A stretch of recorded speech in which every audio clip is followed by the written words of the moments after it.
For those just tuning in, we just wrapped up our game between the Necrons and the Votann with a final score. Necrons 92 to a respectable Votann 81. Not too bad. Not too bad. So the three biggest highlights that I would state about this is, number one, the discussion about the secondary where we're talking about bring it down against my list for what I have in vehicles. Mm-hmm. Number two, the Canoptic secondary game, which has been an issue that I've seen in the past. And then number three, because you're not as focused on Votann at this time, is this worth giving a second try to it? So number one, the bring it down. We talked about it beforehand about maybe not taking the cleanser engage. Looking at that post, you got 10 points on engage, where without that, you may not have been as aggressive pushing out there into me with some units to score those points, maybe held some stuff back, and for 6 points more. But that also involves taking down the king. Yeah, I was mostly going to try to avoid the Silent King for this game. And your Silent King, for the most part, for the first couple of rounds, tried to avoid me. So I wasn't going to rely on bringing him down for 6 bring it down points. So, yeah, no, it's fine. Like I said, I think the Votann are pretty strong for teams events. If I just came from a teams event, but just because with all their units, they can take fixed or score a lot in tactical because they have so many little units.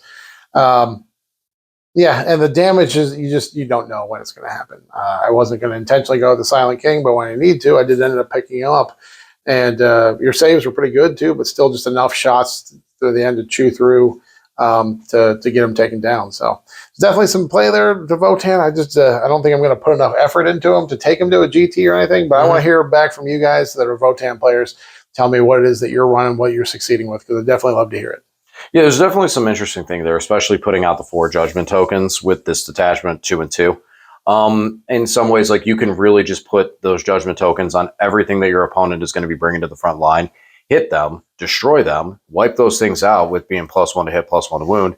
And then when your opponent answers back and starts removing your threats, it's like, haha, and now you get judgment tokens again. And just keep pushing those back on there. It can keep units back, especially for the extra CP that you get. That's huge. It's a huge boost real quick to be able to have those command points. It allowed you to fire back at me with that one strat that's really strong off the bikes. You would have been strong in anything other than the Silent King. Other than the Silent King, yes. Yeah. I did, 2 wounds off of a Manir? Yeah, and then it still floated around like that. But definitely interesting there.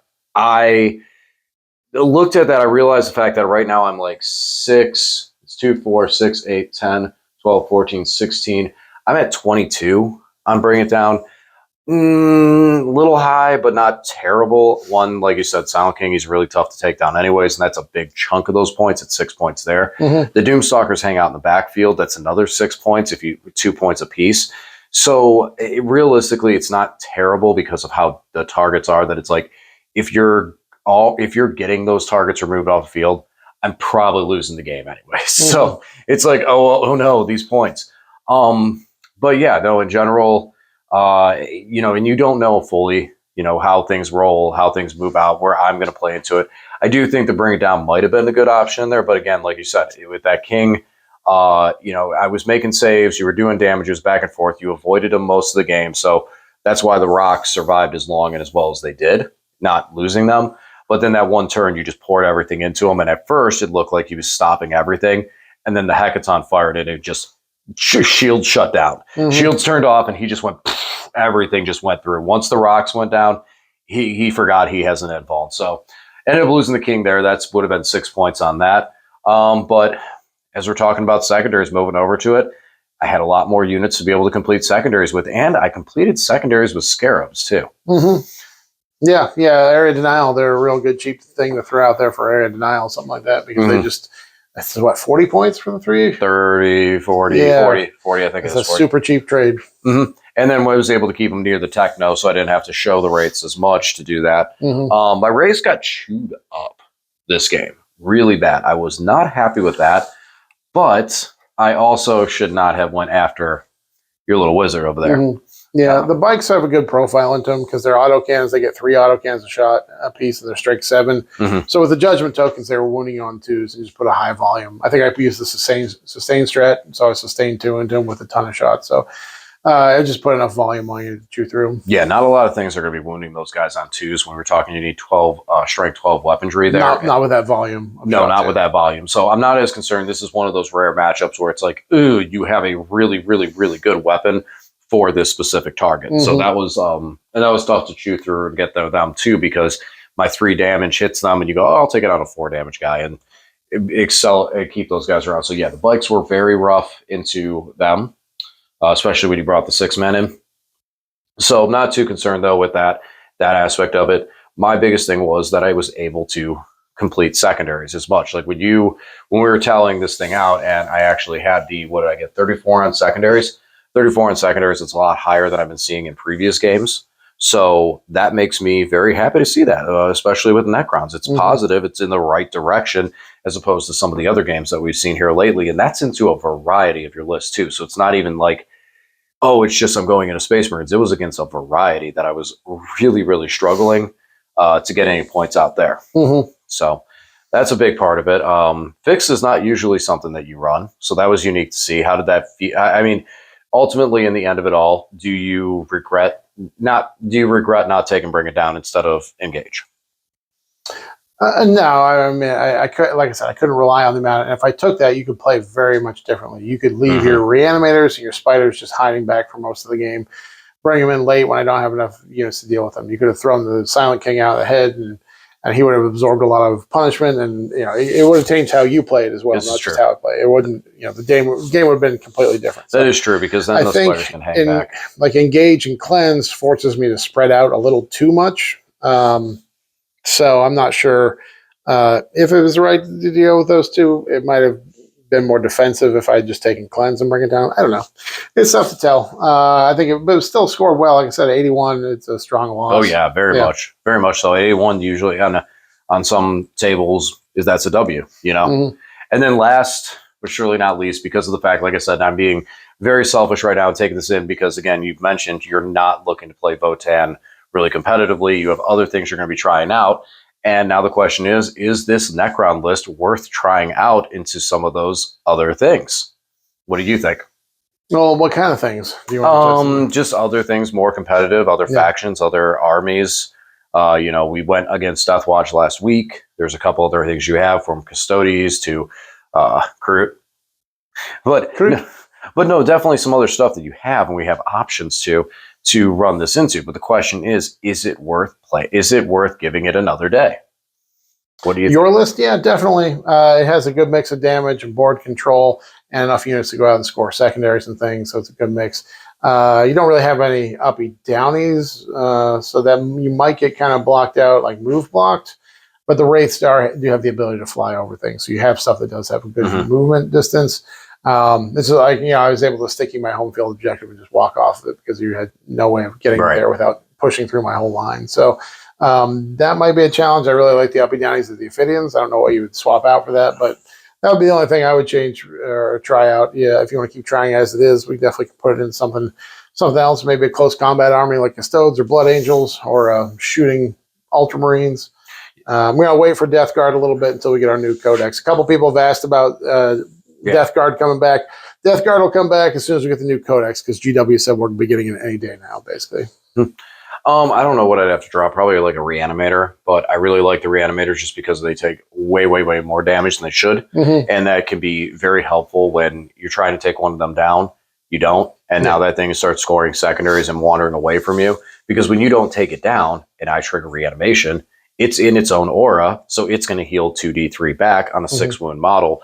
Good chance it goes back to full health and say, thanks for playing, try again. Yeah. So I like the Reanimators for that reason, a lot out of this list. And especially now with the rates and how I string out early, if I didn't rush you in the center and stayed back into those areas, those Reanimators can help me to get the additional rates back, build that up, build up the Silent King, where if you hit him early and you go, I heard him, now I go 2d3 on the Reanimation, and then plus d3 heal from a Techno. So there's a lot that I can get away from those early plays, but again, also scoring secondaries. One thing that I can do that I have considered, the rigorous reason I didn't do this was because you cover the entire field, is just put a Reanimator in strategic. Mm-hmm. I put a reanimator in strategic. I bring it on from a board edge on turn 2, wherever my wraiths might be hiding in a corner. And then I have a reanimator over there. He can take the objective while the wraiths then move towards center or something else. Mm-hmm. So if this like close objective you just gave to me because you didn't want to deal with the wraiths that I have over there, now I can get a reanimator there if you're trying to shoot at them, heal them up, really make you not want to be there, and then move the wraiths to center. Yeah, there's a lot you can do with him. Yeah, this game, it's funny. I talked about the Silent King. I'm like, man, I can put him in here and I don't have to go on to reroll ones to hit and wound. I can go on to other stuff. I have all these other ones. Nope, kept him there. Reroll once, hit and wound. I mean, the reroll, because of your range threat and how much of that range threat you had, it was really nice to be able to, like, I really liked how much my Firebase leveled up by having the reroll ones to wound on those things. That was very strong. No, it's huge on the Doomstalkers because the strength 14, they're wounding everything on 3s. Right. So the only thing that's really bad is roll a 2. You roll a 1, you re-roll it, pretty good chance you get your 3.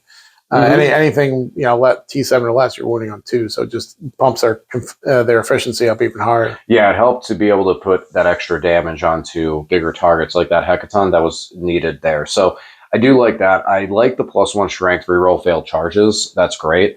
But it's just going to be matchup specific. And so is going to be the ignore negative modifiers going into Death Guard and stuff. I mean, I considered switching over to it into Uthar, but everything was at that point, I'm just like, nope, I need to destroy everything else. And I think a lot of it was the fact that you as well had a lot of MSU. So I needed to make sure that the shots and the dice I was putting into those targets were finishing those targets off. So I could keep ahead on the scoreboard for Purge the Vermin, things like that, and be able to keep Canoptic control in the center by removing units and cutting down your OC so I could take those things. So, all right. So I think this list is going to we'll take another spin with this thing next week. And we'll figure out what we're going to play into. We did Death Watch. You did your Votann. So kind of up in the air on what we got next week. Yeah. Let us know what you think. I don't know what a good army to put into it would be. I mean, there's a lot of options we've got. So let us know what you guys think. I mean, it might be interesting. I mean, Custodians might be interesting to go into the range combat on that side of things. Non-Imperial Knights. I don't know. But we could do don't want the Silent King to get punched off the planet by Canis Rex? I mean, last time Canis Rex was on the table with the Silent King, I took him out in the first turn, but that was also with the help of Plasmancers. He walked up the side. The Plasmancers Canis Rex came got out. Vengeance, though, didn't we play another game? Not on the Silent King, I don't think. Did he? I don't remember. He's got. We played Vengeance. so many games, guys. I don't remember them all. Right. He's definitely gotten Vengeance into some stuff, but I don't think it was the Silent King. I can't remember what it was. I know there was. I hit him, and I'm like, oh, I didn't kill you. Oh no, it was. Oh, maybe it was because I was running the Star Shatter. Yeah, I feel like he got to punch him right off the planet. See, I thought he punched the Doom side. Well, yeah. I mean, I just failed to kill him, and he got. Oh, that's right. He went through. Yeah. I don't know if it's Silent King, but he picked up like a couple.